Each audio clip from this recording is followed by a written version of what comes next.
Hello, Dinesh Verma जी बोल रहे हैं? हाँ बोल रहा हूँ। तुम कौन बोल रहे हो?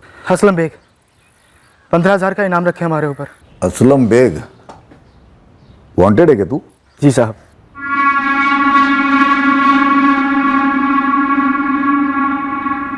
खुद को पकड़वा के इनाम पाना चाहता है? नहीं साहब, सिर्फ संडर करना चाहते हैं, ठुकना नहीं है हमें साहब। आजा थाने, पता है ना, या लिखवा दूँ? सर आप एनकाउंटर तो नहीं करेंगे ना? तू थाने तो आजा, फिर सिक्का उछालते हैं। साहब जिंदगी में आप कोई जुर्म नहीं करेंगे, जमानत भी नहीं चाहिए हमको, वहीं पड़े रहेंगे अंदर। साहब आपके थाने के सामने बूट पॉलिश कर लेंगे, चाहे तो आप अपना खबरी बना लीजिए। साहब आपका कुत्ता बन के रहेंगे। वाह, कुत्ता भौंक रहा है कि धूम सीधी करेगा। साहब हमारे भौंकने से आपको ही फायदा है, हमारे पास मर्डर की एक टिप भी है। बता क्या टिप है? साहब पहले आप वादा कीजिए कि आप एनकाउंटर नहीं करेंगे। थाने आजा। चलो बताओ, किसके मर्डर की टिप देने आए हो तुम? साहब अरे हम तुमसे कुछ उगलवा थोड़ी ना रहे हैं, तुम खुदों की टिप देने आए हो ना, तो अकला क्यों रहे हो? बोलो। साहब मर्डर 5 दिन पहले हुआ था। और 5 दिन पहले हुआ ये मर्डर हमारे थाने में दर्ज हुआ। आइए आइए मैडम, छोले भटूरे खाइए, छोले भटूरे खाइए, छोले भटूरे, छोले भटूरे 20 रुपए गर्मा गर्म चाय दो।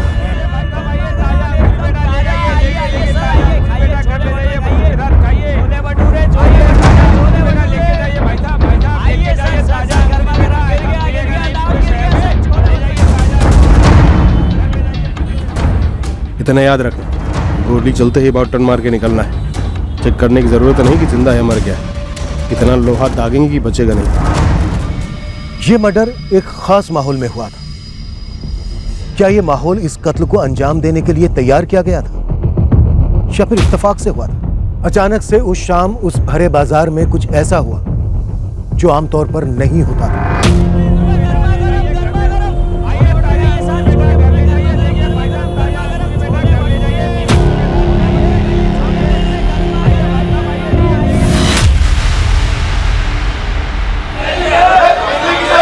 अरे यार ये धंधे के टाइम पे लाइट दुकान वाला किधर भाग गया? कहाँ गया लाइट?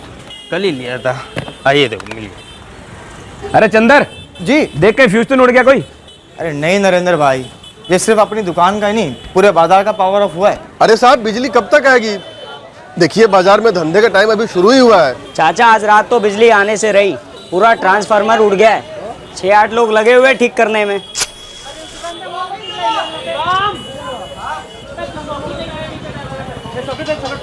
बाहर जला हुआ ट्रांसफार्मर ठीक कर रहे हैं बंदे, और हमें तो लगता है कल तक भी ऐसा ही चलेगा। परसों ही लौटेगी बिजली। अब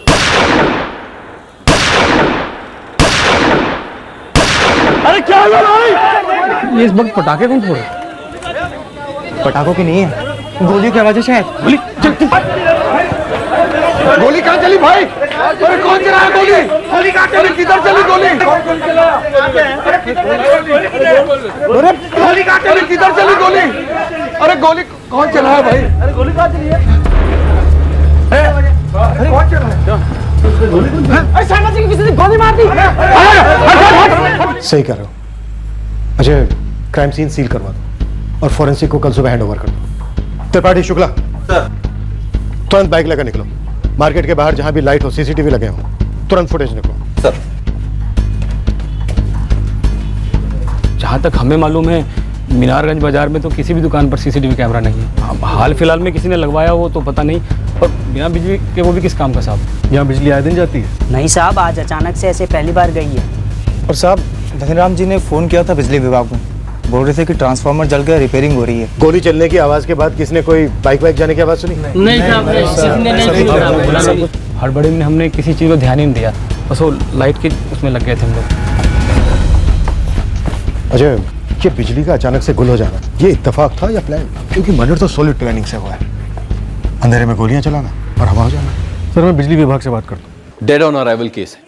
सुरेश शर्मा पर पॉइंट ब्लैंक रेंज से 4 राउंड्स फायर हुए थे। ऑन द स्पॉट डेथ हुई हो। नर्स कुछ तो बोलिए। अरे कौन लेके आया? बोलिए। ये ठीक हो जाएगा। कर रहे हैं ना, कुछ तो बताइए। कैसे जीजा जी, कहाँ है वो? डॉक्टर पापा ठीक तो है ना?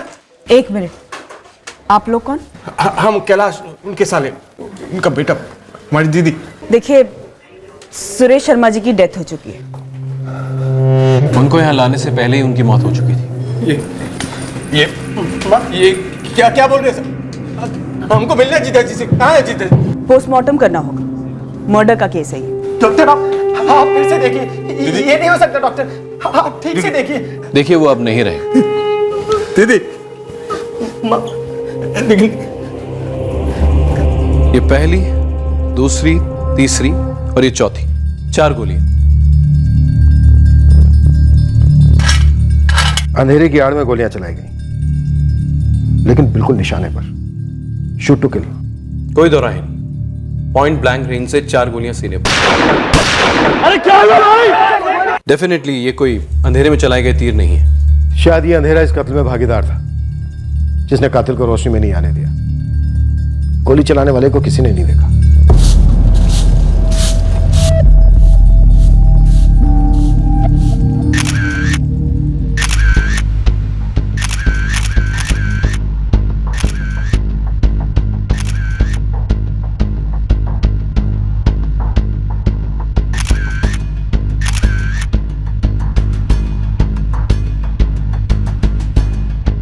विक्टिम सुरेश शर्मा के जूते कलेक्ट करना मत भूलना, उन्हें इन फुटप्रिंट से मैच करना होगा।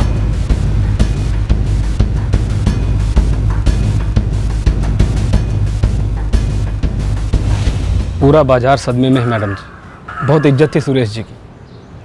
अगर किसी को कुछ भी पता होता या कोई भी जानकारी होती तो सामने से आपको बताते। नरेंद्र जी, मार्केट में कुछ तो खुसर पुसर चल रही होगी कि कौन मरवा सकता है सुरेश जी को, या किसी से दुश्मनी की। नहीं मैडम जी, सुरेश जी की सबसे सिर्फ दोस्ती थी। पूरे मीनारगंज बाज़ार में सबसे पुरानी दुकान है उनकी, और आर्टिफैक्ट के धंधे में बहुत बड़ा नाम है उनका। एक्सपोर्ट भी होता था और खुद का एक कारखाना भी है। इसके अलावा भी उनकी कोई दूसरी दुकान है? शहर के सबसे पौष इलाके राधेश्याम चौक में 2 नई दुकानें हैं, पर इस दुकान से बहुत लगाव था उनका। हमेशा यहीं बैठते थे। नरेंद्र जी, दिमाग पे थोड़ा जोर डालिए और सोच के बताइए कि क्या उनका किसी से कोई झगड़ा हुआ था या धंधे में कंपटीशन?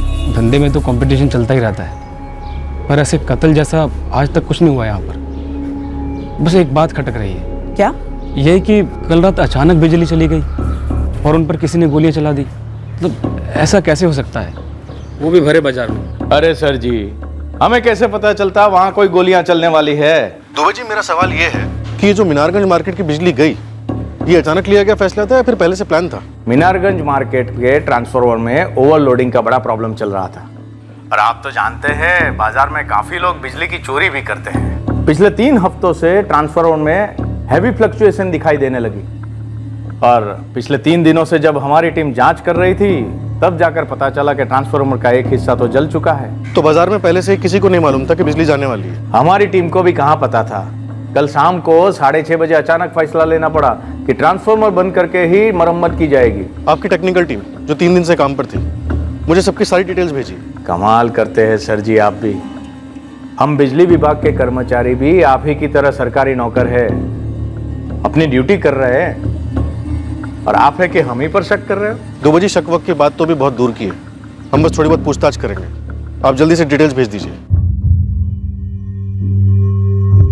निखिल, जिस तरह से हमला हुआ उससे तो यही लगता है कि हमलावर तुम्हारे पिता को जान से ही मारना चाहता था। तुम्हारी नजर में है कोई ऐसा जो ऐसा चाहता हो? एक ही आदमी है सर, धर्मेंद्र शर्मा, हमारे पापा के छोटे भाई, हमारे चाचा। कोई खास वजह? वजह हमारी एक पुश्तैनी कोठी है सर। तो हमारे भतीजे निखिल ने हमारा नाम FIR में लिखवाया है। जी धर्मेंद्र सर, आपको हमारे साथ चलना होगा। कमाल है, वो हमारा नाम बोलता है और आप सीधे हमें गिरफ्तार करने चले आते हैं। गिरफ्तार कहाँ कर? आप नामजद हैं, पूछताछ तो बनती है। उसने नाम बोला और आपने FIR में लिख लिया। FIR में नाम लिखने से पहले करते पूछताछ।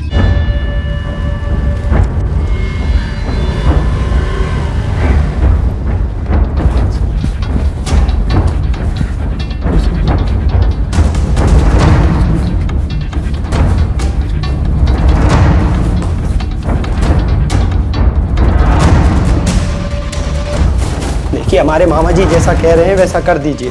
हम अभी कुछ भी सोचने की हालत में नहीं है। निखिल, तुमने ये क्या घटिया हरकत की है? ये हमें तुमसे और चाचा जी से पूछना चाहिए। अश्विनी, तुम पागल हो गए हो क्या? तुमने एफआईआर में हमारे पापा का नाम लिखवा दिया। तुम्हें लगता है कि ताऊजी को मारने में हमारे पापा का हाथ है? क्या कह रहे हो तुम? अरे हम भी तो शौक मना रहे हैं ना ताऊजी के मरने का। ये नाटक ना कहीं और करना अश्विनी। तुम और चाचा जी हो जिन्हें पापा से प्रॉब्लम थी, और तुम लोगों ने मिलकर उस पुरानी हवेली के चक्कर में हमारे पापा को मरवा दिया। हमें तो लग रहा है कि तुमने ये सब कराया है ताऊजी का बिजनेस हड़पने के लिए। बकवास बंद करो अश्विनी, हम अपने पापा को मरवाएंगे। हाँ, क्यों नहीं? जयदी की दुकान में काम करता ना सोनू राठी। एक मिनट, 444091872। मैम, हड़बड़ी में शायद किसी को ध्यान ही नहीं आया। कांड होने से लेकर अब तक ये सोनू तो कहीं दिखाई नहीं दिया। ये सोनू फिक्स मुलाजिम है सुरेश शर्मा जी का? जी एकदम फिक्स। मैम, हमारी डिटेल स्कैनिंग हो चुकी है। 4 बुलेट्स के सेल्स भी बरामद हुए हैं। 33 कैलिबर की गोलियां इस्तेमाल हुई है जो पिस्टल में इस्तेमाल होती है, जो ज़्यादातर प्रोफेशनल सुपारी किलर्स इस्तेमाल करते हैं। डिटेल रिपोर्ट बहुत जल्दी भेज देंगे। इंस्पेक्टर, हमारा भतीजा निखिल बच्चा है, ऊपर से शौक में है।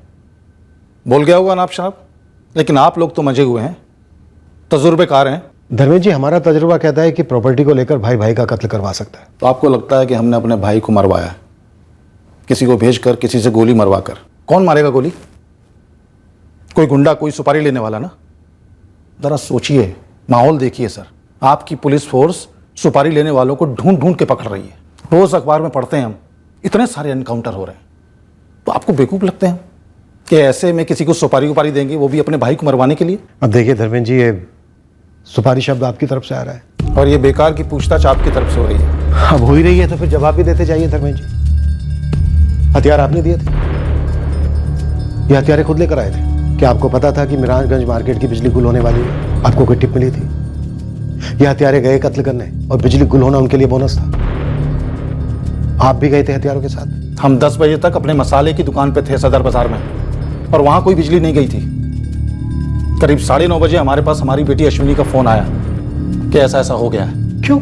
उससे पहले शूटर का कॉल नहीं आया कि काम हो गया है? देखिए, हम किसी शूटर वूटर को नहीं जानते, और एक पुश्तैनी कोठी के लिए हम अपने भाई का कत्ल नहीं करवाएंगे, कभी नहीं। तो फिर किस लिए करवाया धर्मेंद्र जी? वो कारण बता दीजिए। इंस्पेक्टर, वो कोठी ही थी जो सुरेश भैया और हमारे बीच में दीवार थी, और उसका फैसला किसी के मरने मारने से नहीं हो सकता था।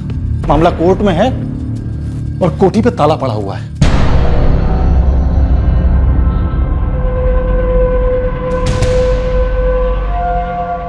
आपने ऐसे कैसे अरेस्ट कर लिया हमारे पापा को? अभी के अभी रिहा कीजिए उन्हें। हमारे वकील आ रहे हैं, उनकी जमानत तो होकर ही रही। जमानत? रिहा?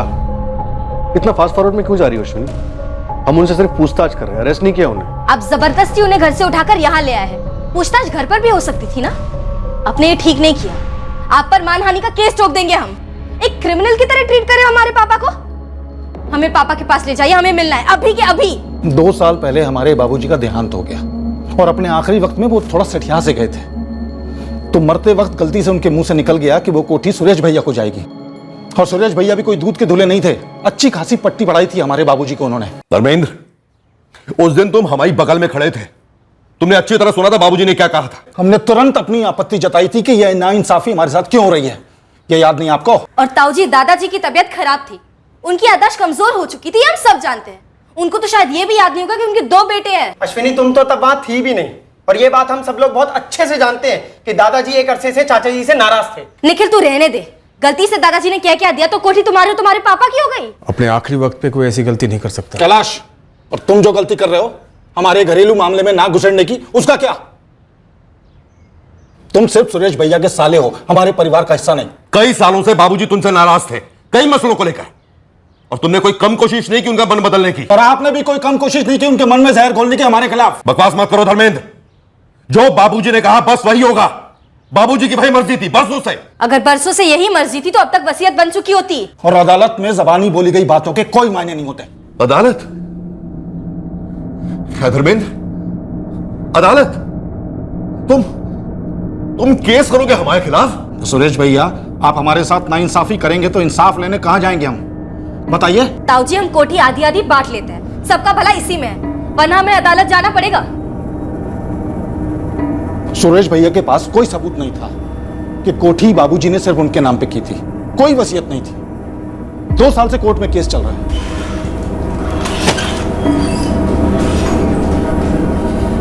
कोर्ट का फैसला कभी भी आ सकता है, तो ऐसे में हम कोई गलत कदम क्यों उठाएंगे? और उससे हो क्या जाएगा? पूरी की पूरी कोठी हमारे नाम पे हो जाएगी। ऐसा निखिल और ताऊजी चाहते थे, हम लोग नहीं। और अब ताऊजी नहीं रहे तो क्या इसका मतलब पूरी कोठी हमारी हो गई? नहीं, वो पुश्तैनी है, उस पर निखिल का भी आधा हिस्सा बनता है। सर, हो सकता है कि ये सब निखिल नहीं कराया हो और अपने ऊपर से शक हटाने के लिए मेरे पापा पर सब कुछ थोप रहा है। सर, ताऊजी बहुत स्ट्रिक्ट फादर थे, बहुत दबदब कर बड़ा हुआ ये निखिल। इतने सालों से गुस्सा पाल के रखा होगा। बेटा बाप का कत्ल करवा सकता है, लेकिन भाई भाई का कत्ल नहीं करवा सकता। सर, आप एक बार निखिल को पूछ कर तो देखिए, क्यों उसका चेहरा सफेद पड़ गया था सोनू का नाम आते ही। सोनू कौन? हाँ, हमें पता चला सुरेश जी के मर्डर के बारे में। हम बस जाने वाले थे उनके यहाँ पे। अब तक ना तू अपने मालिक के घर गया, ना ही दुकान पहुंचा, तो अब तो तू रहने ही दे, सीधा मीनारगंज थाने पहुंच। मैडम, हमारा इसमें कोई हाथ नहीं है। वो तो कल बिजली गुल हो गई थी तो हमने साहब से छुट्टी मांगी और उन्होंने दे दी। अब तेरी छुट्टी कैंसिल सोनू, सीधा थाने आ। निखिल को लगता है वहां पर इल्जाम लगा सकते हैं, हम उसको छोड़ेंगे नहीं, मुंह तोड़ जवाब देंगे। वो निखिल और उसका वो शकुनी मामा कैलाश दोनों को नहीं छोड़ेंगे, देखना आप। ठीक है बेटा, ठीक है, जो कुछ करना शांति से करना, और सबसे पहले अपने गुस्से पे काबू रखो। तुम बता रहे हैं बहुत डेंजर है। साहब, ये धर्मेंद्र और उसकी बेटी अश्विनी के पीछे अपने बंदे लगा देते हैं। वैसे आप फोन रिकॉर्ड से तो पता लगा ही लेंगे कि उन्होंने किसे करवाया, अगर करवाया है तो। मुझे नहीं लगता फोन रिकॉर्ड्स में कुछ मिलेगा। जो इतनी प्लानिंग से मर्डर करवा सकता है वो अपना फोन इस्तेमाल करने की गलती नहीं करेगा। गुरु, तो ये पता कर इन दिनों शहर में शूटर कौन है? ठीक है साहब, कोशिश करते हैं। वैसे ही शहर के क्या, पूरे स्टेट का आज तक सुपारी मार्केट इतना ठंडा नहीं रहा। सारे शूटर डरे हुए, सबकी लगी पड़ी, या तो सब भाग गए या सरेंडर कर दिए या ठोक दिए गए। लेकिन सुरेश शर्मा का मर्डर पेशेवरों ने ही किया। हाँ साहब, कोई होगा उभरता हुआ बेवकूफ़ जिसने सुपारी लेकर इतना बड़ा जोखिम उठाया, या कोई अंदर वाला। हमें तो ये सोनू पर तगड़ा वाला डाउट है, जो सुरेश शर्मा के यहाँ काम करता है। जैसे ही बत्ती गुल हुई, सोनू छुट्टी लेता है और कोई आकर सुरेश की छुट्टी कर देता है। साहब, अब हमको कैसे पता होगा कि शूटर कौन है? क्योंकि शायद वो शूटर तू खुद है। क्या कुछ भी कह रहे हैं साहब आप? तो तू ऐन वक्त पर दुकान से कहाँ भाग गया था? भाग गया था? अरे साहब, बिजली गई थी तो वो बैटरी वाली लाइट हमने जलाई थी दुकान पर, और उसके बाद सुरेश जी से परमिशन लेकर गए थे हम। अच्छा तो साहब जी हम चले फिर? क्यों रे सोनू? अरे साहब, अब अंधेरे में कौन सा कोई ग्राहक आएगा, और आएगा भी तो क्या देखेगा, क्या खरीदेगा? और लाइट तो आने से रही वैसे भी। बिजली विभाग वाले तेरे ससुराल वाले, जो तू आंखें मूंद के कह रहा है कि बिजली आने से रही। आंखें मुंदी नहीं है साहब जी, खुली हैं, इसलिए कह रहा हूँ। पिछले 3 दिनों से ना ट्रांसफार्मर की चेकिंग चल रही है, और पकड़ में आया है कि एक ट्रांसफार्मर का हिस्सा जल गया है और ऑफ कर दिया है, यानी कि काम शुरू होने वाला है। अच्छा ठीक है, तू जा, सर मत खा, और कल टाइम पे आ जाना। हाँ, टाइम पे आ जाएंगे। थैंक यू साहब। इस बातचीत का कोई गवाह है? गवाह कहाँ से होगा साहब? अब दुकान पर तो हम और सुरेश जी रहते थे। तो दुकान से गया कहाँ? साहब, हम सीधा घर गए थे और खाना खा के सो गए थे। और फिर पीछे से किसी को भेज दिया कि जा भाई गोली मार दे। अरे मैडम, फिर से? अरे हमने किसी को नहीं भेजा, और हम तो पिछले 3 सालों से सुरेश जी की दुकान पे काम कर रहे हैं ईमानदारी के साथ। आप लोग खामखा शक कर रहे हैं हम पर। तेरी कहानी जमी नहीं सुन। जिस दिन गोली चली उस दिन कई चीजें हुई। बिजली गुल हुई तो दुकान से जल्दी गया। और तुझे पता था बिजली नहीं आने वाली है, और किसे पता था? बोल जल्दी। गलत, ये गलत है मैम, ये सही नहीं है, ऐसा कुछ नहीं हुआ था। तेरे मालिक की याद में आज पूरा बाजार बंद है। हमारे सर पर भी टेंशन का बेताल बैठा है। बोल दे, कौन था शूटर या थे? क्यों मारा गया सुरेश? और गुमराह करने की कोशिश मत करना, वरना यहीं कहीं जिंदा गाड़ दूंगी। हमने नहीं मारा है उनको, लेकिन हमें पता है कि किसने मरवाया होगा, और ये बात आपको मार्केट में कोई नहीं बताएगा, क्योंकि सबकी लगी पड़ी है कि अगला नंबर उन्हीं का आएगा। और तू ये अब बोल रहा है? हाँ? किसने मरवाया सुरेश शर्मा? सब पांडे जी ने, आदर्श पांडे जी ने। साहब, हम आपको स्टाम्प पेपर पर लिख कर दे सकते हैं कि पांडे जी ने ही करवाया होगा ये सब। कौन आदर्श पांडे? राम राम राम राम राम राम राम राम राम राम राम राम।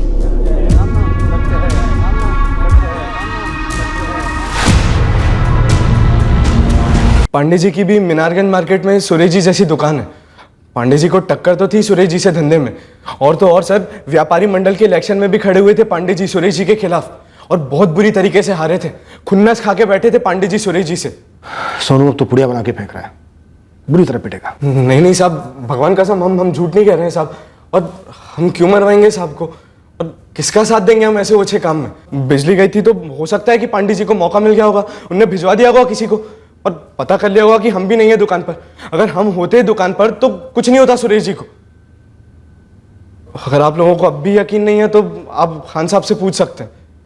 अब ये खान साहब कौन है? साहिल खान साहब का माल बाहर भेजते थे बेचने के लिए, एक्सपोर्टर है। हमने बात करते सुना था सुरेश जी को उनके साथ। भाई जब भी हम सोचते हैं कि आदर्श पांडे इससे नीचे नहीं कर सकता, वो और ज्यादा घटियापन पर उतर आता है। वैसे तुमने उससे क्या कहा? देख लो भाई, आगे तुम्हारी मर्जी है। बाकी इतना तो लिख के ले लो हमसे खान साहब, अगर आदर्श पांडे ऐसा खेल खेल सकता है।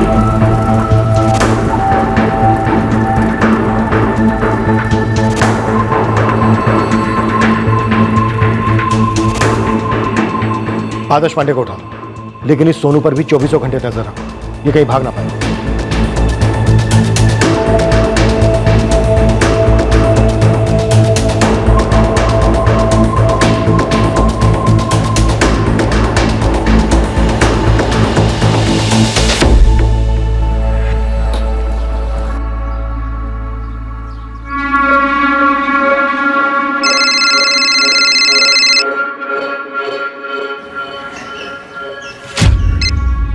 हेलो, आदर्श पांडे जी बोल रहे हैं? सब इंस्पेक्टर अजय उपाध्याय बोल रहा हूँ, मीनारगंज थाना। हुकुम सर।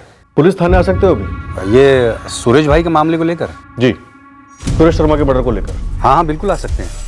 अभी तो हम उन्हीं की शोक सभा में जा रहे हैं, खत्म होते ही हाजिर हो जाते हैं। दीदी, जीजा जी को जिसने भी मारा है, हम उन्हें नहीं छोड़ेंगे। निखिल और हम मिलकर सब कुछ संभाल लेंगे। मम्मी, ये धर्मेंद्र चाचा का ही किया कराया है। अदालत भले पूरी कोठी उन्हें दे दे, पर धर्मेंद्र और अश्वनी को छोड़ना मत। उन्हें सजा मिलनी चाहिए। सजा तो मुंह तोड़ मिलेगी उन्हें। और रही बात कोठी की, वो भी उनको नहीं मिलेगी। वो कोठी निखिल की थी, है और रहेगी। साहब, मुझे लगता है कि जरूर कोई पुलिस के पास गया होगा, पक्का किसी ने चुगली की है। देखो गुरु, ये किसी सातिर शूटर का काम नहीं लगता है। सब जगह सन्नाटा है। काम तो पेशेवर का ही है। खुलेआम गोली चली और साइलेंसर भी नहीं लगा था। अगर पेशेवर शूटर होते तो वो बाइक से मार्केट में घुसते धूल उड़ाते हुए और वैसे ही निकलते। हुआ कुछ ऐसा? अरे पैदल आए होंगे और पैदल ही निकल गए होंगे। रेल और बस के अड्डे पे 5 और 6 फरवरी पे किसी भी हिस्ट्री सीटर की शहर से जाने की कोई खबर सामने नहीं आई है। पर कत्ल तो हुआ है, और बाकायदा सुपारी वाला। देख, जब शूटर मिलेंगे तब मिलेंगे। गन का पता कर, कहीं से तो गन खरीदा होगा। किसने बेची, कब बेची, कहाँ बेची? सर, बाजार का पूरा इलाका छाना। मीनारगंज की 500 मीटर की दूरी में किसी भी दुकान पर सीसीटीवी कैमरा नहीं है सर। लेकिन सर, सदर बाजार के दूसरे छोर पर 2 दुकानों के बाहर सीसीटीवी कैमरे लगे हुए मिले, पर फुटेज में कोई भी हड़बड़ा कर भागते भागते नहीं दिखा। मतलब शूटर पहले से बाजार में हाथ लगाए बैठे हुए, बिजली जाने के बाद आराम से आए, गोलियां दागी और भाग निकले। सर, पूरे चांसेस हैं कि वो गोली चलाकर बाजार में ही आराम से घूम रहे हो। एक तो अंधेरा था, ऊपर से भीड़ वाला टाइम था, तो भागने की जरूरत ही ना पड़ी हो। चुपचाप भीड़ में घुल मिल गए होंगे। सारे व्यापारियों की राय है कि बाजार और 4 दिन बंद रखा जाए और एक मोर्चा निकाला जाए। हमारे खिलाफ? हम पर दबाव बनाने? नहीं नहीं नहीं, बिल्कुल नहीं। ये जुल्म के खिलाफ आप लोगों ने जो एक आंदोलन चला रखा है पूरे राज्य में, हम उसकी सराहना करते हैं। लेकिन सुरेश शर्मा जी एक इज्जतदार आदमी थे, सबसे अच्छे रिश्ते थे उनके। सब हैरान हैं। ये गैंग वैंग को आप निपटा रहे हो, फिर भी एक नेक इंसान पे गोली चलती है। अरे कैसे दुकानदार धंधा करेगा ऐसा भय के माहौल में? ऐसे नेक आदमी से आपकी तो खूब बनती होगी आदर्श पांडे जी। अरे मैडम, हमारी दोस्ती तो जमने जमाने से परे थी। हम लोग एक ही धंधे से नहीं, समझो एक ही माँ के बच्चे थे। अरे सुरेश जी मेरे बड़े भाई जैसे थे। पांडे जी, ये लीपा पोते कहीं और आजमाइए। सुरेश शर्मा से व्यापारी मंडल का चुनाव हारे थे आप, और उनके ग्राहक भी तोड़ रहे थे। धंधे में तो कंपटीशन चलती ही है, और इलेक्शन में हार जीत तो लगी रहती है। इसका मतलब ये नहीं है कि हर हारने वाला जीतने वाले को मरवा दे। हम व्यापारी हैं, और जैसे पूरे देश में डेमोक्रेसी चलती है ना, वैसे हमारे मंडल में, हमारे धंधे में भी वही चलती है, डेमोक्रेसी। पांडे जी, एक्सपोर्टर साहिल खान को आपके सामने खड़ा करूं, सुरेश शर्मा का खास क्लाइंट। 2 महीने पहले जिसे आपने बुलाकर एक्सपोर्ट ऑर्डर आपके साथ फिक्स करने की गुजारिश की थी, रेट कटिंग की, सुरेश शर्मा को काटने उसका बिजनेस खत्म करने की साजिश की। जब आदर्श जी ने हमें अपना ऑफर बताया तो मन ही मन हम हंस पड़े थे सर। आदर्श पांडे सुरेश शर्मा को बिजनेस में काटना चाहता था। बिल्कुल सर। साहिल भाई, हम दोनों मिलके पूरे मार्केट पर हुकूमत कर सकते हैं और इसमें दोनों का फायदा है। आइए, नया लॉट है, देख लीजिए एक बार।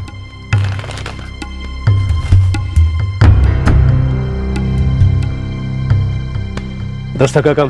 हाँ, सुरेश भाई से 10% कम। बस अपने सारे ऑर्डर हमें दे दीजिए और 10% और मुनाफा कमाइए। और ये 10% डिस्काउंट कब तक रहेगा? जब तक के सूरज चांद रहेगा। जाहिर है हमने उनसे हाथ नहीं मिलाया, क्योंकि सुरेश जी के साथ में हमारे अब्बा ने सिर्फ हाथ नहीं मिलाया था बल्कि गले भी मिले थे। और आपने सुरेश शर्मा को आदर्श पांडे के इस ऑफर के बारे में बताया? हमने फौरन उन्हें बता दिया। हम नहीं चाहते थे कि सुरेश जी को इस बात का पता बाहर से चले, और ऐसे भी धंधे की नजर से देखे तो हमें सुरेश जी की गरज ज्यादा थी, क्योंकि वो इस धंधे में मजबूत खिलाड़ी थे। धंधे में हरा नहीं पाया तो जान से मरवा डाला उन्हें। अच्छा ठीक है, ठीक है, हम मानते हैं नहीं बनती थी, हमारी दुश्मनी थी, लेकिन इतना समझ लीजिए आप, ये सुरेश शर्मा भी कोई दूध का धुला नहीं था। हमारे जैसे कई लोगों के साथ रंजिशें रही होंगी उसकी। टेढ़ी उंगली से घी बखूबी निकाल लेता था, चालाक। अरे वाह आदर्श पांडे जी, थोड़ी ही देर में राम से रावण हो गए सुरेश शर्मा जी। अभी थोड़ी देर पहले तो पता नहीं क्या क्या कह रहे थे, बड़े भाई जैसे थे, हमारी दोस्ती जमने जमाने से परे थी। देखिए, अब कोई चल बसे तो 2 अच्छे शब्द बोलने पड़ते हैं, रिवाज है। लेकिन सच्चाई यही है कि इस मार्केट में ना अच्छाई का कोई स्कोप है ना सच्चाई का। बंदूक की नोक मार्केट तय करती है, और आप लोग तो जान के भी अनजान बन जाते हैं। अरे गुंडों के हाथों से हम भी लूटे हैं। ये गैंगस्टर लोग अपनी वसूली करते ही हैं। सीधे सीधे बोलिए पांडे जी, ऐसे किस गैंगस्टर को पाल रखा था आपने जब उससे वसूली करने निकले और उसके हाथों सुरेश शर्मा को मरवाया? अब रहने भी दो साहब। एक तो सुरेश शर्मा से हमारी बनती नहीं थी तो हम धंधे में काटते, गला नहीं काटते। दूसरी बात, बाजार में कोई आता है सरेआम गोली चला के चला जाता है, कोई कुछ नहीं बोल रहा है डर के मारे, क्योंकि अगर कुछ बोला तो अगला नंबर उसका होगा। आपको तो डर नहीं होगा? देखिए, जहां तक हमारी बात है, हमारी दुकान सुरेश शर्मा की दुकान से काफी दूर है, इसलिए हमने तो सच में कुछ देखा ही नहीं। वैसे जैसे किसी ने आपको हमारी और सुरेश शर्मा की दुश्मनी के बारे में बताया, किसी ने आपको यह नहीं बताया कि उनका एक दूसरा कारोबार भी है, ये आर्टिफैक्ट्स के अलावा। दूसरा क्या कारोबार? जमीन का। और अब आप लोगों को हम क्या बताएं, ये जमीन के धंधे में जितनी कमाई है उतनी दुश्मनी भी है। कौन था दुश्मन? सुरेश शर्मा का छोटा भाई धर्मेंद्र? भाई भाई के बीच में क्या खिचड़ी पकती थी ये तो वो जाने या आप लोग, पर इतना सब जानते हैं, ये जमीन का सारा कारोबार सुरेश का साला कैलाश संभालता था, सामने से, और पीछे से सुरेश जी कस के लगाम पकड़े रखते। अरे बताया नहीं का क्या मतलब है सर? पूरी दुनिया जानती है कि सुरेश जीजा जी जमीन के सौदे करते थे और हम उनके मैनेजर थे। हैं, इसमें छुपाने जैसी क्या बात है? ऐसा है कैलाश, जो हमें बताया नहीं जाता ना, उसे हम छुपाया हुआ समझते हैं। सुरेश जी के छोटे भाई के साथ अनबन को तो बड़ी आसानी से पेश किया गया। हमने इतनी बार पूछताछ की, लेकिन जमीन के लेन देन को लेकर कोई मसला हो, इस बारे में पूछने की कोई गुंजाइश ही नहीं थी, क्योंकि इस बारे में तुमने हमें कुछ बताया ही नहीं। अरे कोई मसला था ही नहीं या है ही नहीं तो बताए क्या?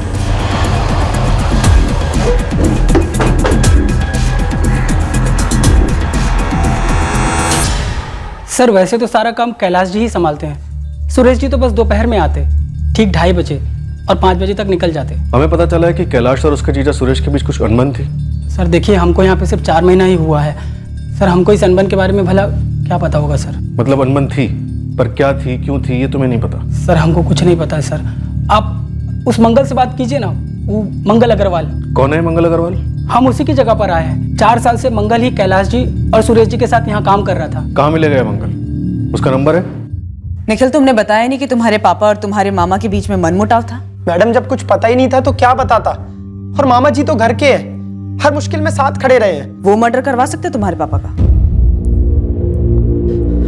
मैडम, आपको क्या पता चला है, पहले आप वो बताइए हमें। किसी को भी बख्शिएगा मत। चाहे वो कोई भी हो, चाहे हम लोगों का कोई भी या किसी और का कोई भी। बस हमारे पापा के हत्यारे को ढूंढ निकालिए। तुम्हारे पापा काफी स्ट्रिक्ट किस्म के थे? हाँ थे। तो सिर्फ तुम्हारे साथ थे या सबके साथ थे? सुना है तुम्हारे मामा को खुद से कोई फैसला नहीं लेने देते थे जमीन के बिजनेस में। देखो, हम तुम्हारे मामा से पूछताछ कर रहे हैं। जिस किसी ने भी ये साजिश की है, हम उस तक जरूर पहुंचेंगे।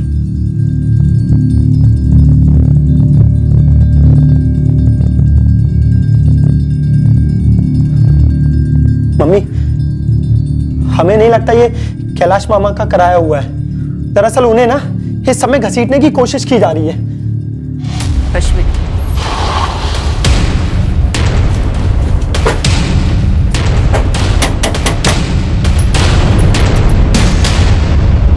जी, मोहित मौर्य है। बात क्या है? बुलाइए sir. Mohit, Mohit. Yes ma'am. चलो हमारे साथ। क्यों, क्या हुआ? बात करनी है तुमसे। तो यही बात कीजिए ना। या नहीं, थाने में। लेकिन किस बारे में बात करनी है मैम आपको? सुरेश शर्मा के मर्डर के बारे में। और उससे हमारा क्या कनेक्शन है? मैडम, ये तो कॉलेज में पढ़ता है। मैडम, मेरी बात तो सुनिए मैडम। स्पेशल फोर्स लगी हुई है ब्रिजेश पाल के पीछे, तो अपनी तरफ से भी लग जा। किसी भी कीमत में, किसी भी सूरत पे हमें ये ब्रिजेश पाल चाहिए ही चाहिए। साहब समझो, काम हो गया। इसके सर पे इनाम है, बंदे लोग पक्का मुंह खोलेंगे। शर्मा, इनाम की रकम बढ़ा के 40,000 कर दो। बोलने वाले जल्दी बोलेंगे, शायद ये ब्रिजेश ही अपनी खबर हम तक पहुंचा दे। ब्रिजेश पाल, वो है जीजाजी के मर्डर के पीछे। किसने करवाया ये? इतना चौंकने की जरूरत नहीं है कैलाश पाठक। ब्रिजेश पाल ने जिस नंबर से फोन करके तुम्हारे जीजा सुरेश शर्मा से फिरौती की रकम मांगी थी ना, उसी नंबर से उसने अगले दिन तुम्हें भी फोन किया था। तुम्हारे कॉल रिकॉर्ड्स में जो नंबर मिला है वो ब्रिजेश पाल का ही था। हमारे फोन रिकॉर्ड में? पर ब्रिजेश पाल हमें क्यों फोन करेगा? सुपारी का एडवांस लेने शायद। तुम ही बता दो, वरना ब्रिजेश पाल तो बताएगा ही कि सुरेश शर्मा का मर्डर फिरौती का मामला था या फिर सुपारी का। अब हम क्या बोले सर? आप ये मान के चल रहे हैं कि हमने शहर के बाहर मत जाना। वैसे जाने की कोशिश की तो हमारे लिए अच्छा ही है। शक की गुंजाइश यकीन में तब्दील हो जाएगी। वैसे एक प्यादा लगा है हमारे हाथ, जिसने शायद ट्रकर दबाया है। चल बोल, किसके कहने पर 4-4 गोलियां दागी सुरेश शर्मा को? लगभग 8 दिन से तो सुरेश शर्मा की दुकान का मुआयना कर रहा था मीनारगंज मार्केट में। हम मुआयना कर रहे थे। मीनारगंज मार्केट के चाय वाले बंसी ने स्टेटमेंट दिया है कि 29 जनवरी से 5 फरवरी के बीच हर रोज शाम को 7 बजे तो उसकी चाय की टपरी पर टपकता और वहीं जमा रहता। मैडम यहीं बैठा रहता था, पर हमारी कोई खास बात नहीं होती थी इससे। मोहित मौर्य नाम है इसका। 5 फरवरी जब सुरेश शर्मा जी पे गोली चली, उस शाम भी ये यहीं बैठा था? हाँ, यहीं बैठा था। बिजली गई, गोली चली, तभी यहाँ बैठा था? उस वक्त इतनी अफरा तफरी मची थी कि कुछ याद ही नहीं आ रहा है। नहीं बैठा था। नहीं मैडम जी, गोली चलते वक्त वो यहाँ नहीं बैठा था। नरेंद्र जी, ये गोली चलने के बाद ये बंदा दिखाई नहीं दिया, ये हम दावे के साथ कह सकते हैं। और जब गोली चली थी तब ये बंसी के ठेले पे नहीं थे, तो इसका मतलब गोली इसी नहीं चलाई है मैडम। हम वहाँ चाय पीने जाते थे, इसका मतलब हम किसी के मर्डर का मुआयना करने गए थे क्या सर? क्या मैडम, कुछ भी बोल रहे हो आप? हर चाय वाली की दुकान पे चाय पीने वाला बंदा क्या किसी को गोली चलाने के लिए मुआयना कर रहा होता है? मीनारगंज मार्केट से तेरा घर 300 मीटर की दूरी पर है ना? 29 जनवरी से पहले तो तुझे वहां किसी ने नहीं देखा, खासतौर से बंसी चाय वाले की दुकान पे। ऐसी क्या खास वजह थी अचानक वहां चाय पीने जाने की? वजह है कि वो चाय बेचता है, वजह है कि हम चाय पीते हैं। हमारे यहाँ ना बहुत कड़वी चाय बनती है। अब तो हमें मजबूर मत कर हमारी चाय तुझे पिलाने के लिए। अरे नहीं पीनी है सर आपकी चाय, आप ही पीजिए अपनी चाय। हम बता रहे हैं सर, आपको किसी ने हमारे खिलाफ गलत सलत पट्टी पढ़ाई है। किसी ने पट्टी नहीं पढ़ाई है, बाकायदा नाम लिया तेरा। किसने लिया और क्यों लिया? सिर्फ हम चाय पीने जाते थे इसीलिए? सीधी तरह बोल, जो सुपारी ब्रिजेश पाल ने तुझे दी, वो सुपारी उसे किसने दी? अब ये ब्रिजेश पाल कौन है? जिसके लिए मीनारगंज मार्केट में तूने सुरेश शर्मा को ठोक दिया। सर पहले आप लोग ये बताइए कि आपको इस केस में हमें फंसाने के लिए किसने सुपारी दी है? बात को ये गोल गोल मत घुमा, जितना पूछ रहे हैं उतना जवाब दे। गोल गोल तो आप लोग घुमा रहे हो सर। हमारा बाजार में चाय पीने का मकसद कुछ और है। क्या मकसद है? वो पर्सनल है, हम नहीं बता सकते। अरे पर्सनल ही रहेगा, कल के न्यूज़पेपर में छपेगा नहीं। बोल। सॉरी सर, पहले आप लोग ये बताइए कि हमारा नाम किसने लिया? कंचन, पता कर, हमारा नाम किसने पुलिस को दिया? ब्रिजेश भैया, हमको लगता है असलम ने मुंह खोल डाला। 6 दिन पहले ही सरेंडर कर दिया। भैया वही एक ऐसा बंदा है जो जानता है आपके और सुरेश का बात हुआ था। असलम तो पहले से फट्टू था साला। पुलिस की क्या मूवमेंट है? भैया इनाम बढ़ा दिए आप पे, पूरे 40,000 कर दिए। कंचन, हमें यहाँ से निकलना है, हमारा रास्ता तैयार करो फौरन। भैया हम अभी काम पे लग जाते हैं। और भैया सबसे पहले ये नंबर बंद कर दो, कहीं दूर फेंक दो। सही बोल रहे हो, हम रात को तुमको दूसरे नंबर से फोन करेंगे। हाँ कैलाश मामा, आपने ये बात पुलिस को क्यों नहीं बताई? क्योंकि निखिल हमें ये बात सूझी नहीं।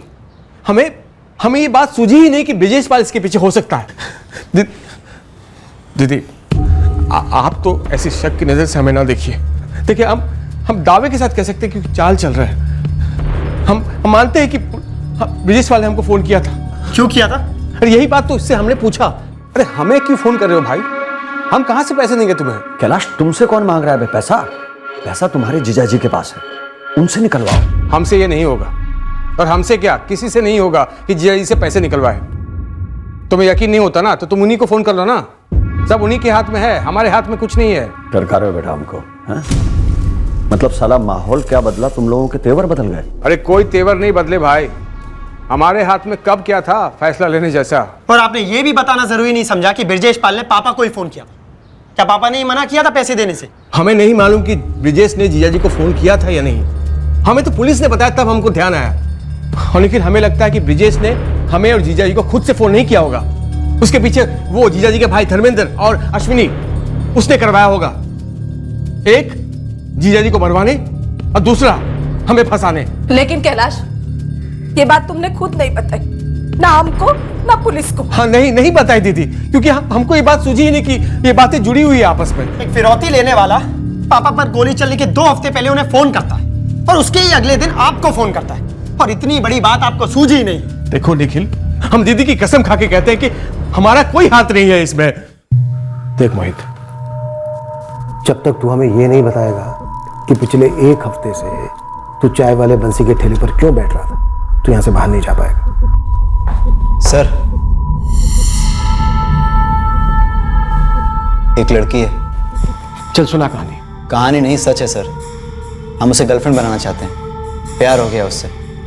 कोशिश कर रहे थे कि कम से कम पहले फ्रेंडशिप तो हो जाए।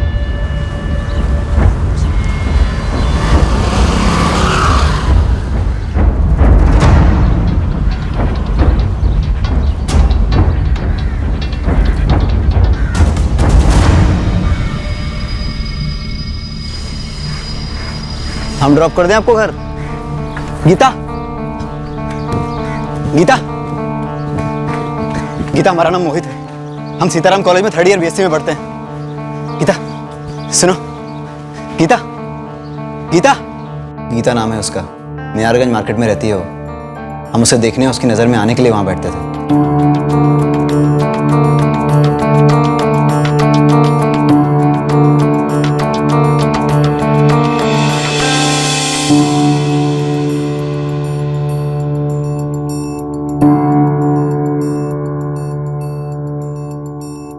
उस शाम को जब बिजली गई तो हम चाय की दुकान पे थे ही नहीं। हम तो बस गीता का पीछा कर रहे थे। मतलब स्टॉकिंग? मतलब प्यार। हमारा इरादा नेक है मैडम। गीता मीनारगंज मार्केट में नई रहने आई है और पहले दिन से हमारा दिल आ गया उस पर। ट्राई मार रहे थे कि पता नहीं आपको किसी ने कह दिया कि हम मर्डर किए हैं। सर 100% आपको किसी ने गलत टिप दी है हमारे बारे में। गलत काम किया है तूने, हमें एकदम सही टिप दी है किसी ऐसे ने जो बारीकी से स्टडी कर रहा था तुझे। सर हमें तो लगता है हमें बेवजह फंसाया जा रहा है और आप लोग भी झांसे में फंस रहे हो। देखिए सर, हमारा एक लेक्चर ऑलरेडी मिस हो गया है। अगर अभी निकल जाएंगे तो दूसरा लेक्चर मिस नहीं होगा। प्लीज हमें जाने दीजिए। ठीक है जा, लेकिन शहर के बाहर नहीं जाएगा। हम यही हैं, ना इस शहर से जा रहे हैं ना ही हिंदुस्तान से। हमने कोई बैंक से लोन भी नहीं लिया है, हमारा पासपोर्ट भी नहीं बना है सर। अब जाएं यहाँ से।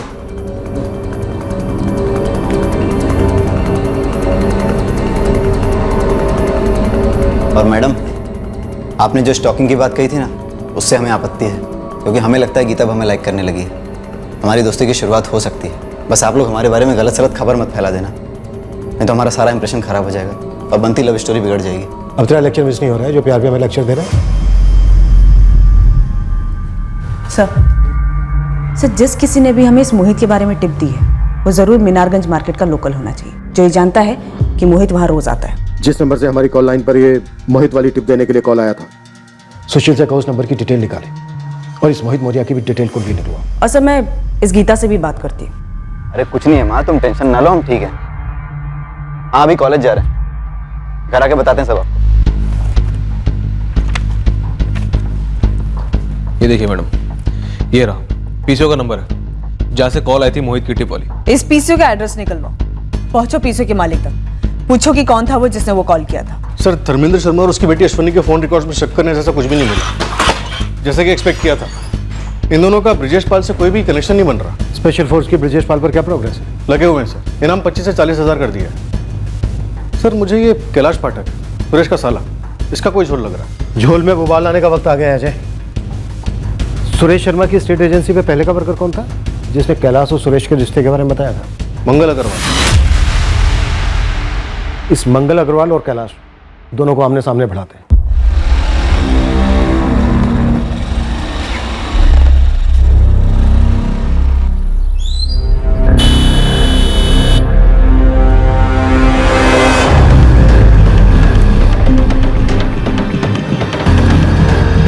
चल भगा भगा, गाड़ी भगा।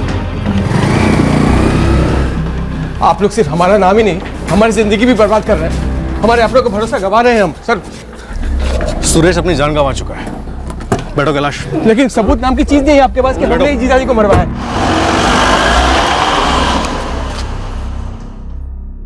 अब तो किसी पर भी भरोसा करने से डर लगता है निखिल। समझ में नहीं आता कौन अपना है और कौन नहीं। जिसने भी पापा को हमसे छीन लिया वो अपना हो ही नहीं सकता माँ, उसका पर्दाफाश होकर रहेगा। आइए माता जी, बहन जी, बहुत सारी सब्जी मिलेगी। आइए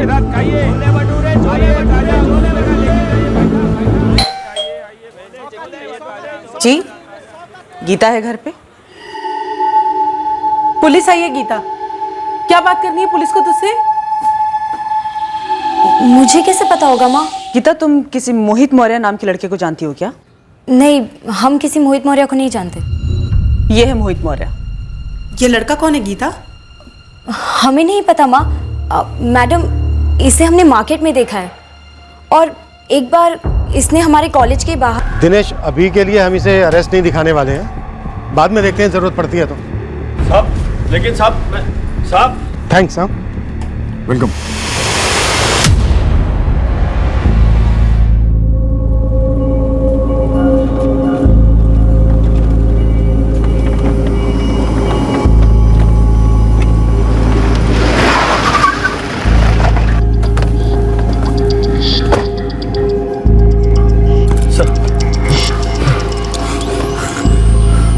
त्रिपाठी, बाइक का बंदोबस्त कर फटाफट।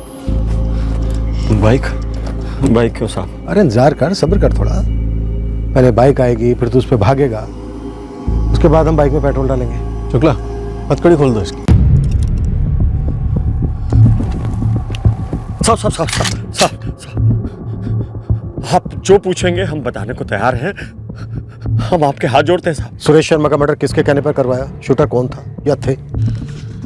ये 3 संदिग्ध हैं हमारे पास। इनमें से मास्टरमाइंड कौन है?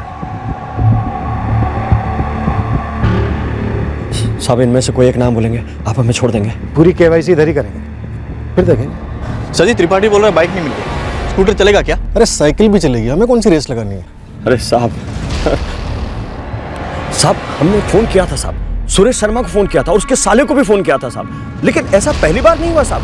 हम फोन करते रहे, हमने पहले भी फोन किया साहब। अब तू का लव स्टोरी सुनाने वाला है? हाँ साहब, हम ये कह रहे हैं हमने धमकी नहीं दी साहब, हमने पैसे मांगे थे साहब। अब माहौल ही ऐसा हो गया साहब, कोई आसानी से पैसा देता ही नहीं है साहब, तो हमने फोन करके पैसे मांगे थे साहब, लेकिन प्यार से मांगे थे। 15 लाख किस खुशी में? बस सुरेश जी, माहौल इतना बदल गया है कि आप पूछ रहे हैं किस खुशी में। हमारे पास 15 लाख रुपए नहीं है तुम्हें देने के लिए। देखिए सुरेश जी, हम कई बार काम आए हैं आपके, आपसे पुराना रिश्ता है भाई। अरे यार, आगे कभी हाथ खुले होंगे तो सामने से बुला के तुम्हें दे देंगे हम। इस वक्त नहीं है मतलब नहीं है। कैलाश, तुमसे कौन मांग रहा है पैसा? पैसा तुम्हारे जीजाजी के पास है, उनसे निकलवाओ। हमसे ये नहीं होगा। हमारी तरफ से एक बार बात करो उनसे। तुम खुद ही बात कर लो, हमें तक मत करो। चलो कैलाश, अब तो हर कोई पैसा देने से मना कर रहा है, तो क्या सबको मारते मरवाते फिरेंगे? 4 महीने से कोई काम हाथ में नहीं उठाया साहब। हम तो यहां तक सोच रहे थे साहब, अज्ञात काल करके खुद को सरेंडर करवा देते हैं, कम से कम इनाम का पैसा तो खुद उठा लेंगे। लेकिन ये असलम और कंचन, इन्होंने हमारी पीठ में छुरा भोंक दिया साहब।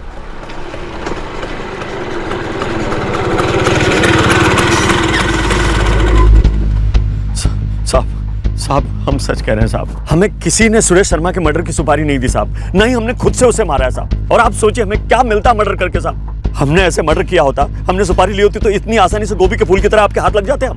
अजय, ये इतना अच्छा बच्चा है, इसने कुछ नहीं किया, फिर तो हमारे किसी काम का नहीं है। फिर तो इसे अरेस्ट करने का भी कोई मतलब नहीं बनता सर। वैसे भी स्कूटर आई है। चलो भाई बेटा बैठाओ। एक मिनट छोड़ो साहब, आप हमको वो गन बता दो, कौन सी गन इस्तेमाल हुई है सुरेश शर्मा के मर्डर में। हम आपको बता देंगे शूटर ने वो गन कहां से खरीदी होगी। अच्छा, तो ये पता है तुझे? .33 बोर की गन इस्तेमाल हुई थी क्या? तुझे ये भी मालूम है? नहीं साहब, खाली हमको इतना पता है कि .33 बोर की गन हाल ही में 1 फरवरी को बेची गई है। किसे बेची, किसने बेची? रवि ने बेची थी साहब। किसको बेची थी नहीं मालूम। रवि बंसल, वो गन सप्लायर? जी हाँ साहब। सर इस रवि की भी अच्छी खासी हिस्ट्री है इसकी तरह। रवि बंसल ने किसको गन बेची थी? साहब ये हमको नहीं पता साहब, ये रवि बंसल को भी नहीं पता साहब कि खरीदने वाला कौन था, लेकिन किसके कहने से रवि बंसल ने वो गन बेची थी ये उसने हमको बताया था साहब। क्या बताया साला, अभी इतना महीना के सूखा के बाद कल जाके थोड़ा सा कमाई हो, जानते हो? कहाँ से भाई? हमारे लिए भी कुछ है क्या उसमें? खरीदने वाला कौन था यार? हम तो आदमी का नाम तक नहीं पूछे।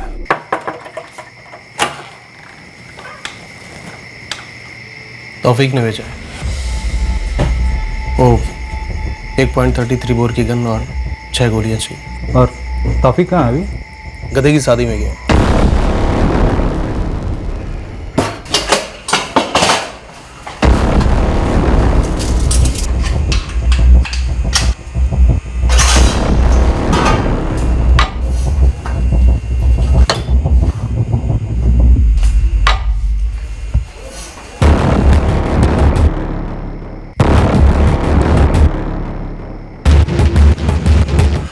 तौफीक का पासवर्ड गधे की शादी।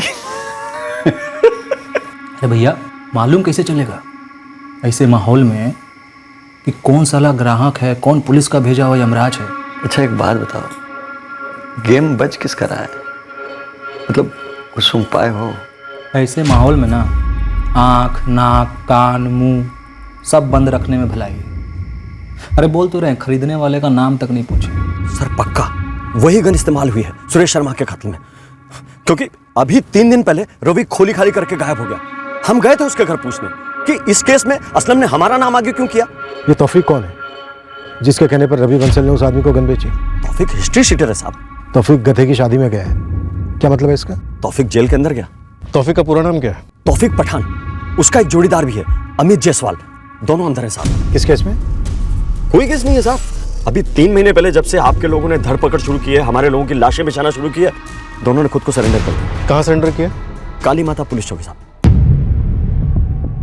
उठो, चलो निकलो दोनों बाहर। अरे क्या हो गया साहब?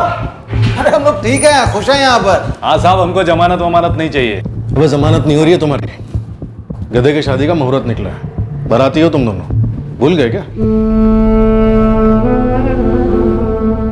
सुरेश शर्मा की सुपारी किसने दी थी? गन खरीदने किसको भेजा था रवि बंसल के पास? वो शूटर कौन है? अबे ओ, तुम दोनों की जरूरत किसी को भी नहीं है, हमें तो बिल्कुल भी नहीं। साहब हम टिप देंगे तो हमको कुछ इनाम तो मिलना चाहिए ना। साहब गुस्सा क्यों हो रहे हैं? टिप क्या, हम तो केस का पूरा नक्शा खोल के रख देंगे आपके सामने। हाँ, बस एक बिना सिम वाला मोबाइल दिलवा दीजिए ना। देखिए ये साला अमित तो पत्ता खेल के अपना टाइम पास कर लेता है, हमको वीडियो गेम खेलने का बुरा लत है। अबे तू तो ठीक है, दिया। साहब इस काम का कॉन्ट्रैक्ट हमने नहीं लिया था, हमने सिर्फ प्लानिंग करके दिया था साहब। अबे वो वीडियो गेम, नाम बोल नाम, वरना जेल में भी साइलेंसर के साथ गोली चल सकती है। साहब मार्केट में नया लौंडा आया है, उसका कोई खास हिस्ट्री नहीं है, इसीलिए आपकी नजरों में नहीं आया होगा। हमारे लिए छोटा मोटा काम कर चुका है पहले, वही ये मसला लेकर आया था हमारे पास। सीधे सीधे नाम बोल तौफीक। विमल भाटी। विमल, ये सेठ का रूटीन एक बार फिर बताना जरा।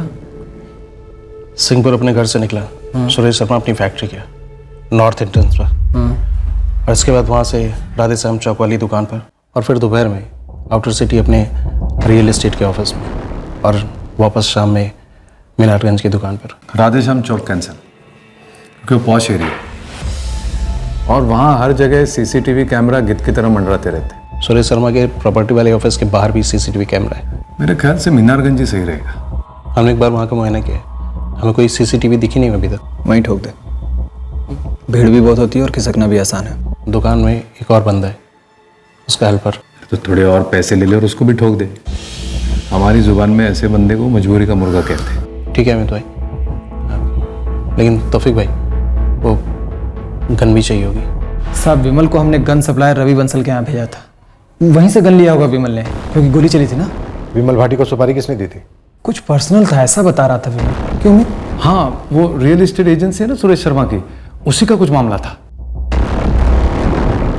कैलाश, सुरेश शर्मा का साला, उसने सुपारी दी थी क्या विमल भाटी को?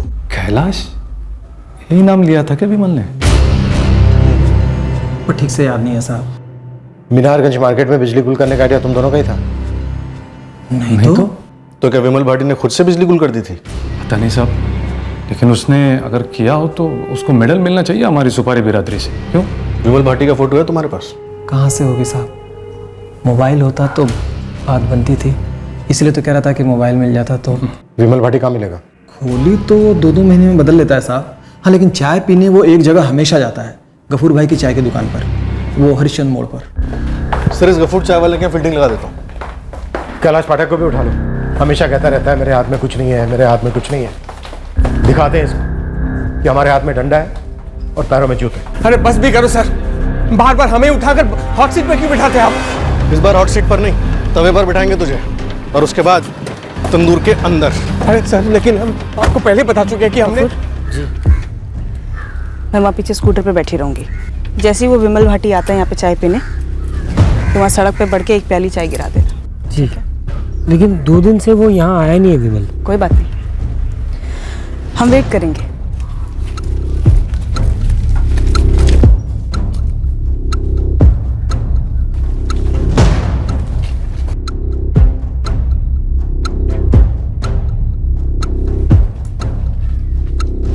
एक तो हमने ये विमल भाटी का नाम पहली बार सुना है, और ये जो 2 कैदियों के नाम आपने बताए, तो तौफीक और जो भी, उनको भी हम नहीं जानते सर। रवि बंसल को भी नहीं जानता? सवाल ही नहीं है सर, हम सिर्फ इतना जानते कि वो जीजा जी का भाई धर्मेंद्र शर्मा, उसकी जबरदस्त चाल है हमें फंसाने की, और आप फंस रहे हैं उसके झूठ के जाल में सर। इसलिए आपको हर जगह हमारा ही नाम मिल रहा है सर। हमारे हाथ में तो कुछ नहीं है सर। पहले हमें ब्रजेश पाल की तलाश थी, अब हमें विमल भाटी की तलाश है। वही बताएगा तेरे हाथ में क्या है, तेरे हाथ में क्या नहीं है। कौन विमल सर? क्या बोल रहे हैं सर आप? हमारी बात तो सुनिए सर। मराठी की खातिरदारी करना, इसे इतना खिलाना कि ये उल्टी कर दे विमल भाटी का ठिकाना। गलत कर रहे हैं आप, गलत कर रहे हैं सर। आप सर बहुत भारी गलती कर रहे हैं सर, हम निर्दोष बोल रहे हैं सर। 2 दिन 2 रातें हर सख्त पैंतरा अपनाया हमने, फिर भी कैलाश पाठक अपने बेगुनाह होने की दुहाई देता रहा। Sir, gun supplier Ravi Bansal को ढूंढने के लिए गुरु की पूरी टीम लगी हुई है, पर अभी तक कोई लीड नहीं मिली। गफूर चाय वाला? हमारी टीम घात लगाए बैठी है सर, बस विमल भाटी के आने की देर है। विमल भाटी का ना हमें ठिकाना मिल रहा था, ना ही वो गफूर की चाय की दुकान पर आया, ना उस दिन, ना अगले दिन, ना उसके अगले दिन। पर हमने अपनी कोशिशें नहीं छोड़ी, हमारी टीम वहीं टिकी रही, और 5वें दिन सब्र का फल मिला, विमल भाटी।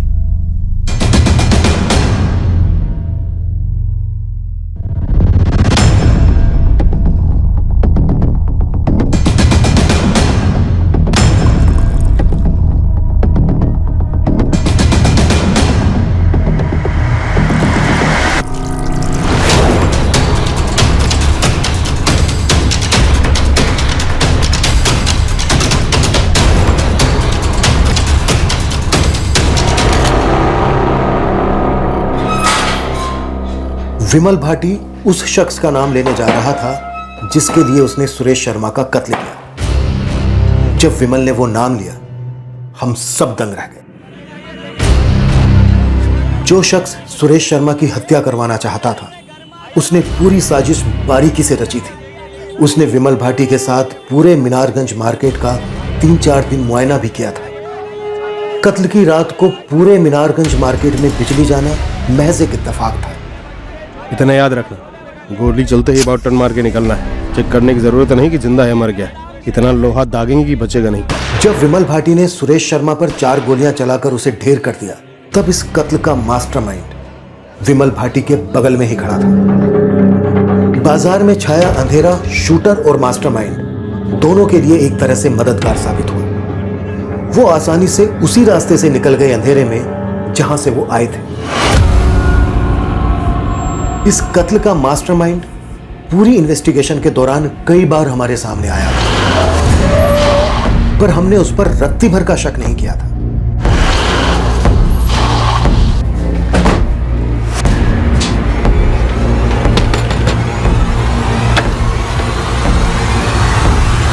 अब क्या चाहिए सर? तेरा दोस्त विमल भाटी तुझे याद कर रहा है। चल मिलवाए तुझे, ले चलो। अरे साहब क्या हुआ? साहब मेरे बेटे को छोड़ दो साहब। ऐसा भी नहीं था कि इस कत्ल की वजह हमारे कानों पर नहीं पड़ी थी।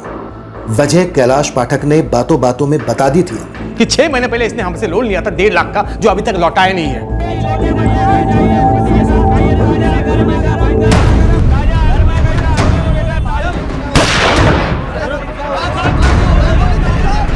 मैंने दोस्ती के लिए मर्डर किया। दोस्त है मेरा मंगल अग्रवाल। मंगल अग्रवाल जो सुरेश शर्मा की स्टेट एजेंसी पर काम करता था वो? हाँ। मसला क्या था? बेइज्जती। अबे मंगल, 1.5 लाख रुपए ना उनके लिए हाथ कमा ले, और तुम कौन सा लेके भागे जा रहे हो? उनसे बोल दो कि थोड़ा टाइम लगेगा, दे जरूर देंगे। अमीर लोगों का दिल इतना बड़ा होता ना तो लोग शायद इतना अमीर होते ही नहीं। अब क्या बताएं तुमको, इतना घटिया तरीके से हमारी बेइज्जती करता है ना, जैसे 1.5 लाख रुपए उसके लिए जिंदगी और मौत का सवाल हो। कैलाश पाठक की ऐसी की तैसी, तो मोड़क दांत तोड़ के सारे के हाथ में धर दे।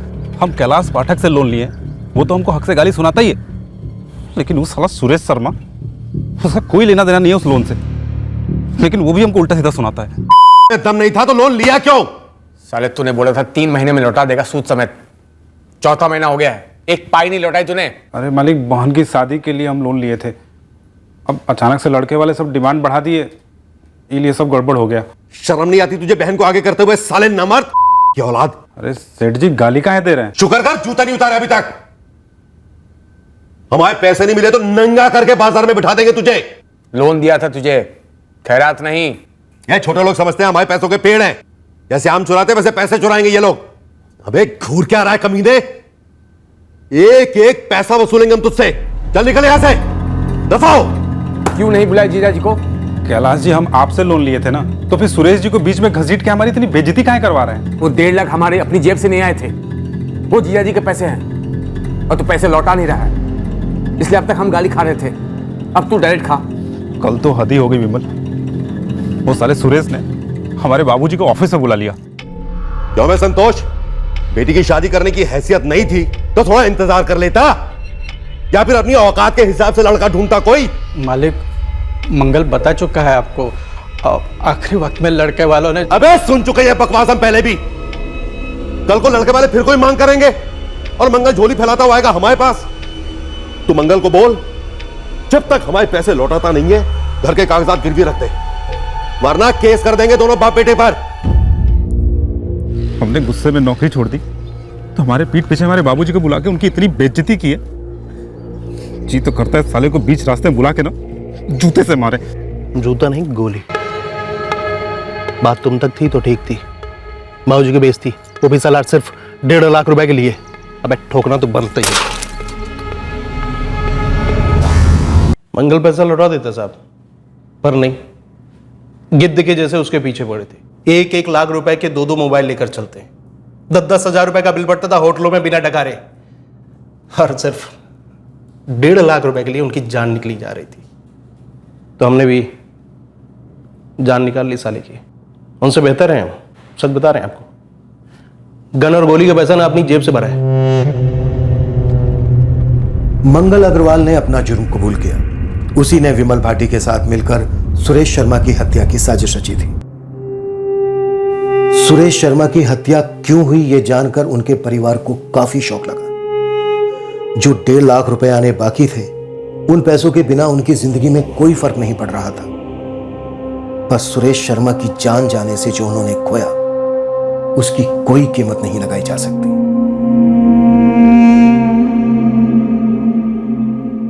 मंगल अग्रवाल के साथ साथ उसके परिवार ने भी बहुत कुछ खोया है। मंगल अपने परिवार का सहारा था, अब उस पर एक मुजरिम होने का दाग लग गया है। लिया गया लोन, दी गई गालियां, उसके चलते खून का खोलना, बेइज्जती का बदला लेने का प्लान बनना, ये सारे पहलू मिलकर चार्जशीट में ये जुर्म क्यों हुआ, इसका पुष्टिकरण करते हैं। दुख की बात यह है कि कत्ल जैसे संगीन जुर्म का रास्ता एक तरफा है। जुर्म के बाद वापस लौटकर गलती सुधारने की कोई गुंजाइश नहीं रहती। फिर भी इस जुर्म का जो क्यों है, उसे बारीकी से स्टडी करना बेहद जरूरी है। जब सर पर गुस्सा सवार होता है, ठगे जाने का आक्रोश उमड़ रहा होता है, बेइज्जती का दर्द तड़पा रहा होता है, तब जरूरत होती है एक ब्रेक की, रुककर सोचने की कि क्या किसी को छोटा महसूस कराने में, उसकी इंसल्ट करने में, उसके अपमान को अपना बदला समझने में कोई समझदारी है? कहीं ये अति तो नहीं हो रहा? क्या संयम की लकीर पार हो चुकी है? स्थानीय लेवल की अराजकता पर अंकुश लगाना हमारा यानी प्रशासन और व्यवस्था का दायित्व है। हमारा फर्ज है कि हम मुजरिमों में कानून का डर पैदा करें ताकि आम नागरिक बेखौफ होकर जिए। पर उस अराजकता का क्या किया जाए जो अक्सर आम नागरिकों के दिलो दिमाग में पनपती है? उस आवेश, उस अंधाधुंध गुस्से को कैसे लगाम दें जो गैर कानूनी और हिंसक ख्यालों को बेलगाम उधम मचाने देता है? भले ही बंदूक का ट्रिगर हाथ की उंगली दबाती हो, पर इरादों का ट्रिगर एक अराजक दिमाग दबाता है। अगले हफ्ते फिर मिले